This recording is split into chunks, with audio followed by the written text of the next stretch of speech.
నమస్తే అండి. నేను doctor Ratnakar, consultant orthopedic surgeon, Apollo hospitals, Hyderabad.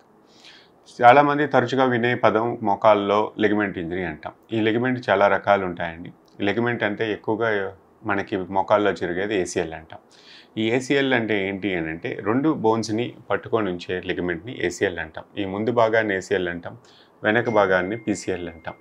ఈ 2 ఏంటంటే సర్టెన్ యాంగిల్స్‌లో మన మోకాలు స్టెబిలిటీ కాలు పక్కకెళ్ళిపోకుండా పట్టుకొని ఉండడానికి కాపాడే లిగమెంట్స్ అనమాట. ఇవి తరచుగా డ్యామేజ్ అయ్యే అవకాశాలు కూడా ఉంటాయి. ఎక్కువగా ఏంటంటే ట్విస్టింగ్ ఇంజరీ అంటాం. ఈ ట్విస్టింగ్ ఇంజరీ జరిగే ఆటలాడేటప్పుడు జరగొచ్చు. కాలు బ్యాలెన్స్ ఉండక చాలామంది ఒక కాలు మీద ల్యాండ్ అయినప్పుడు కాలు ట్విస్ట్ అయిపోయిందంటాం. లేదంటే కాలు పక్కకి తిరిగిపోయింది డ్యాన్స్ చేస్తున్నప్పుడు కానీ, లేకపోతే మెట్లు దిగేటప్పుడు కానీ, పరిగెత్తినప్పుడు కానీ కాలు కరెక్ట్‌గా పడలేదండి, ట్విస్ట్ అయిపోయినట్టు అనిపించింది, లేవలేకపోయాను, మళ్ళీ సర్దుకుంది అంటుంటాం. ఇలా తరచుగా డ్యామేజ్ అయ్యే అవకాశం ఉంది. చాలామందికి ఈ డ్యామేజ్ అయినప్పుడు కూడా టక్‌మని సౌండ్ వచ్చింది అని అంటారు. కొన్ని రోజులు నొప్పి ఉంటుందండి, మళ్ళీ సర్దుకుంటుంది. ఎందుకంటే ఏసీఎల్ వల్ల నొప్పి అన్నది కష్టం. ఎందుకంటే ఇది స్టెబిలిటీ కన్నా నొప్పి ఇవ్వదు. సో, చాలామంది దీన్ని నెగ్లెక్ట్ చేస్తూ ఉంటారు.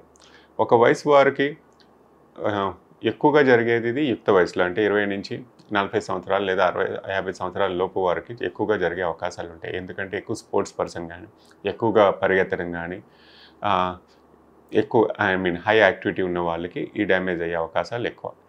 సో, ఇది లేకపోతే ఏమవుతుంది? నేను ఆపరేషన్ చేయించుకోవాలా అన్న సందేహం చాలామందికి ఉంటుంది. ప్రతి ఏసీఎల్‌కి ఆపరేషన్ అవసరం లేదండి. చాలామందికి పార్షియల్ టేర్ ఉన్నప్పుడు ఫిజియోథెరపీ అంటే స్ట్రెంథెనింగ్ ఎక్సర్సైజ్ చేసుకొని దాని పటిష్టాన్ని పెంచుకుంటే చాలా వరకు అవసరం లేదు. కానీ హై డిమాండ్ ఉన్నవాళ్ళు దీనివల్ల నాకు ప్రాబ్లమ్ వస్తుంది, దీన్ని లేకపోవడం వల్ల నేను ఈ పర్టికులర్ పనులు చేయలేకపోతున్నాను అన్న వాళ్ళకి మాత్రం వెంటనే సంప్రదించి దాన్ని ఏం చేసుకోవాలని నిర్ధారించుకోవాలి. అంటే నా యాక్టివిటీ అండి, నేను తిరుగుతాను, నేను పరిగెట్టాలి, నేను యాక్టివ్గా ఉండాలి, స్పోర్ట్స్ ఆడాలి అనుకున్న వాళ్ళకి నెగ్లెక్ట్ చేసే అవకాశం లేదు. దానివల్ల నెగ్లెక్ట్ చేయడం వల్ల చాలామందికి ఇది ఇబ్బంది పెట్టదు. అంటే లెవెల్ గ్రౌండ్ మీద నడిస్తే దానికి ఏమి ఇబ్బంది ఉండదు. ఎత్తు పల్లాల మీద నడిచినా, మెట్లు దిగాలనుకున్నప్పుడు, పక్కకు తిరగాలనుకున్నప్పుడు సడన్గా, లేదంటే పరిగెత్తాలనుకున్నప్పుడు ఇది సహకరించదు. అది భయపడుతూ ఉంటారు. అంటే పడిపోతానన్న ఫీలింగ్‌ని తెప్పిస్తారు తప్ప పడిపోరు మనిషి.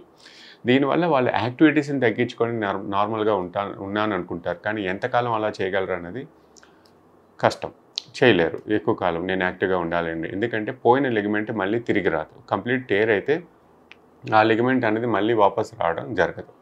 సో, ఇలాంటి వాళ్ళకి తప్పదు ఆపరేషన్ అనేది. నెగ్లెక్ట్ చేస్తే పక్కనున్న మెనిస్కస్ మీద కూడా భారం పడి మెనిస్కస్ టేర్స్ కూడా లాంగ్ టర్మ్‌లో అయ్యే అవకాశాలు ఉంటాయి. ఇది తెలియక చాలామంది పర్లేదు నేను తర్వాత చూసుకుంటాను, ఎందుకంటే నొప్పి ఉండదు కాబట్టి పోస్ట్‌పోన్ చేసుకునే తత్వం ఉంటుంది. సో, ఇది మీకు మీ లైఫ్ స్టైల్ ఏంటి? మీ యాక్టివిటీ ఏంటి? ఎలా ఉండాలి నేను?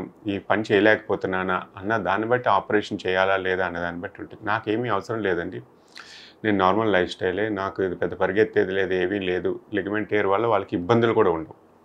హై డిమాండ్ లేకపోయినప్పుడు ఇబ్బంది లేకపోతే వదిలేయాలండి. ఫిజియోథెరపీ చేసుకొని వాళ్ళ కండరాలు బలపరుచుకుంటే చాలు.